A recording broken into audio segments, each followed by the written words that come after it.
بسم اللہ الرحمن الرحیم۔ مشہور جاپانی کہاوت ہے کہ باز کے پیچھے اڑنے والی چڑیا یہی سمجھتی ہے کہ باز اس سے ڈر کر بھاگ رہا ہے۔ اب اس جاپانی کہاوت کو سمجھنے کے لیے ہم ذرا جائزہ لیتے ہیں کہ یہ باز جو پرندہ ہے اس کی طاقت کیا ہے اور ایک چڑیا کی طاقت کیا ہے۔ تو آپ کو یہ سمجھا دیں کہ چڑیا بالکل ایک کمزور پرندہ ہے، باز ایک ایسا شاہین وہ تو ان کا شکار کرتا ہے۔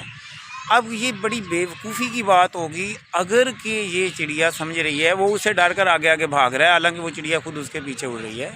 اب یہ دیکھیں کہ اگر وہ باز اس پر پلٹ کر حملہ کر دے تو وہ چڑیا کا تو فنا کر کے رکھ دے گا، وہ تو اس کا نوالا بن جائے گی بھائی۔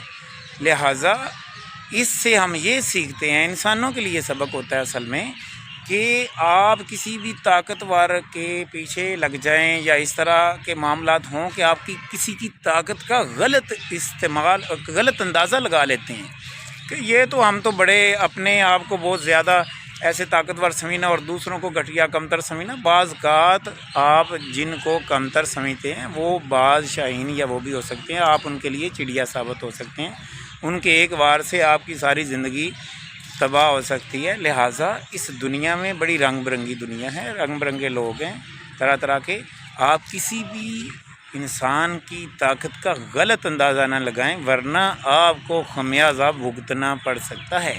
تو یہ سین ہے بھائی اس کہاوت میں جاپان کی۔ تو زندگی میں کبھی بھی کسی کی طاقت کا غلط اندازہ نہ لگائیں، بڑے احتیاط سے تحقیق کرنے کے بعد آپ کو اندازہ ہو پائے گا کہ کون کتنے پانی میں ہے، جسے ہم کہتے ہیں۔